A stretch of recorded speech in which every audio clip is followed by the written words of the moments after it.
Lúcifer, então, chegou ao auge da sua rebelião. Esse auge da rebelião é representado pelas 8 galerias. Lembra que ele foi subindo?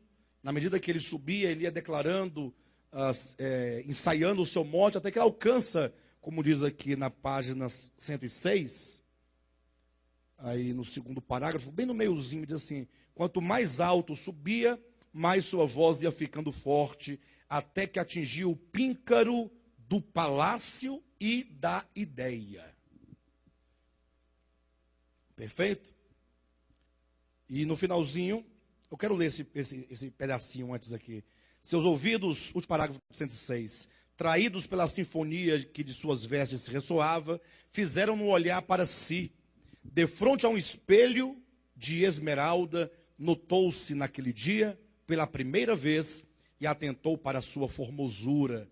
E indagando ao espelho, perguntou-lhe: espelho, espelho meu, existe alguém mais belo do que eu?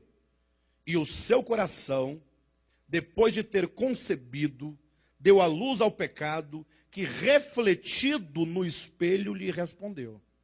Então a figura do espelho fica muito clara aqui, que é a reprodução de si mesmo, é a multiplicação de si mesmo. Agora, quando ele se põe diante do espelho, ele se vê. É aquele espírito narcisista, de ver a si mesmo e de se achar belo, e de agora ter um argumento: ora, há alguém mais belo, mais formoso do que eu? Já para que ele justifique o fato da sua rebelião, de não aceitar que outro seja criado a quem ele deva servir. E aí no espelho, a sua própria projeção, portanto, a sua própria consciência caída, é que lhe responde. Ou seja, é ele mesmo falando consigo mesmo e explicando e justificando para si mesmo. O espelho aqui é apenas uma figura para representar esse desdobramento do ser. Aí, como diz o espelho, respondeu, né? Tu és o sinete da perfeição, cheio de sabedoria e formosura. Todos têm inveja de ti.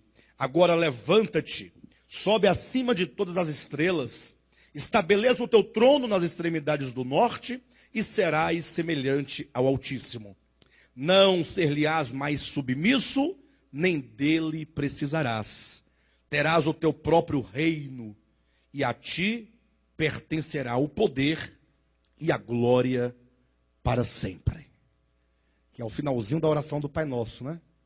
Ou seja, logo aqui você percebe que a oração do Pai Nosso, que é a oração do reino, é uma oração que procura, desde a primeira frase, santificado seja o teu nome, procura resgatar de volta.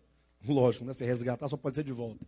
Mas resgatar a santidade de Deus, o nome de Deus que fora profanado. Por isso que no final, quando Jesus ensina na sua oração, ele fala: mas livrai-nos do mal. Por quê? Teu é o reino. Então este mal a que nós devemos ser livrados, livrai-nos do mal, não é qualquer mal, não é qualquer pecado, mas é um mal com M maiúsculo.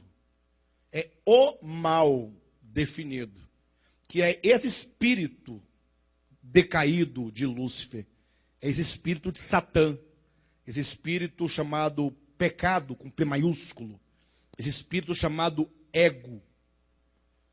É esse mal que na oração diz: mas livrai-nos do mal, porque teu é o reino.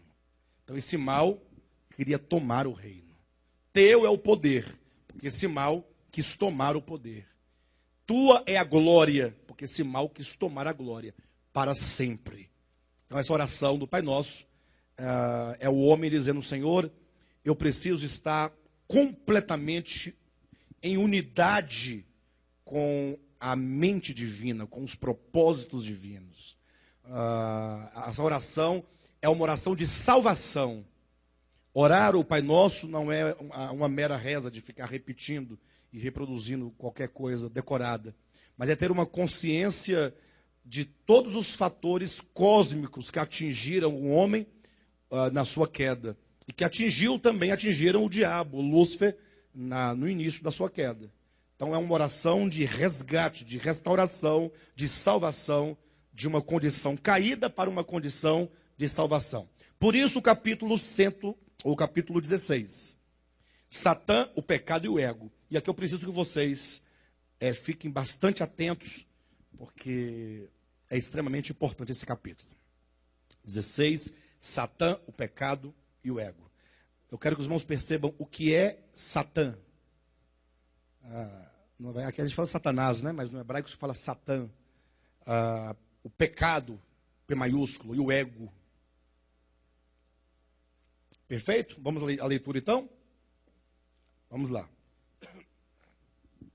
No espelho projetava-se o alter ego recém-nascido do querubim caído.